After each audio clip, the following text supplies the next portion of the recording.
Earlier this year, China approved its 15th five-year plan for national economic and social development. According to a recent Congressional Research Service report, the PRC's goal is to build self-reliance in areas it currently relies on, the United States and Europe, by boosting advanced manufacturing with decisive breakthroughs in advanced materials, equipment, machine tools, and high-end instruments, and industrial applications of artificial intelligence and robotics. It also calls for building PRC leadership in strategic and emerging sectors and making other decisive breakthroughs in core areas such as biotechnology, semiconductors, and software. But don't be confused. The PRC's plan is not just about self-reliance. It's an economic and strategic framework for identifying critical supply chains and industries, then systematically stealing intellectual property, heavily subsidizing manufacturing, and eventually dumping products designed to ensure that other countries cannot compete at scale. We've seen this across multiple strategic industries, and the breadth and pace is only increasing. The PRC has joined the U.S. as the only other country to spend more than $1 trillion annually on research and development. By 2024, the PRC accounted for 30% of global research and development flows, while the U.S. share had declined from 39% at the start of the 21st century down to 29%. We must be clear-eyed about the competition that we face, and this committee can play a significant role by setting the metrics by which we define scientific success and place the federal research enterprise on stronger footing. First, we need to better prioritize outcome-based metrics as a gauge of impact and competitiveness. Influencing international standards, leading high-impact research, and measuring technology adoption and diffusion are paramount. Additionally, evaluating the strength of public-private partnerships and instances of industry funding university research could signal which lines of applied research are most valuable and making the greatest impact. Second, this committee should look at ways to streamline, focus, and improve agencies under its jurisdiction, like the National Institute of Standards and Technology and the National Science Foundation.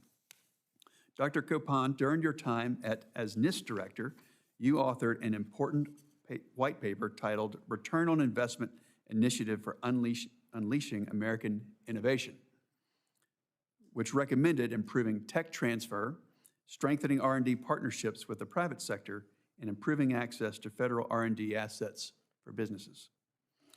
Given the PRC's significant focus on standards development, I look forward to discussing ways in which NIST world-class talent in meteorology can be better targeted to enhance U.S. competitiveness in emerging technologies.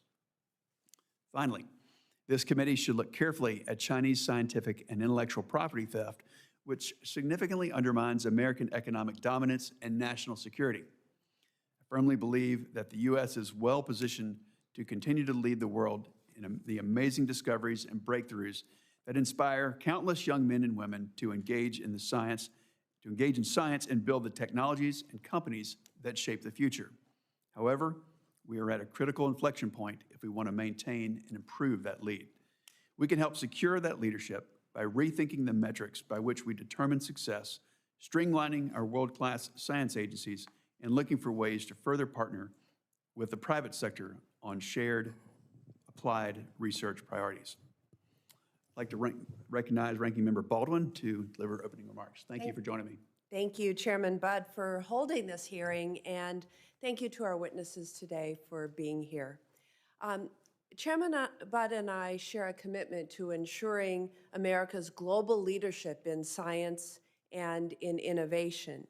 The Trump administration says it shares that goal, but actions across the federal government tell a very different story. Rather than strengthening America's research enterprise to stay competitive and make life-saving breakthroughs, at every turn, this administration has undermined institutions that make our scientific leadership possible. The broader context matters for today's hearing. President Trump terminated or froze over $3 billion in grants between the National Science Foundation and the National Institutes of Health. He has continued to illegally pursue efforts to dismantle the Department of Education. He has targeted some of our nation's leading research institutions through litigation.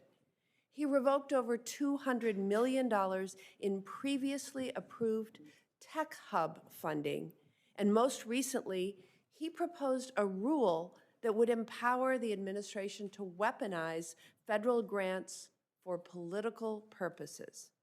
He also fired every member of the National Science Board, which is charged with key congressional and oversight roles, including directing key strategic decisions for NSF's future. Scientific leadership is not inevitable. It is built through sustained public investment and long-term national commitment. It takes funding basic research, even when the payoff may be years away.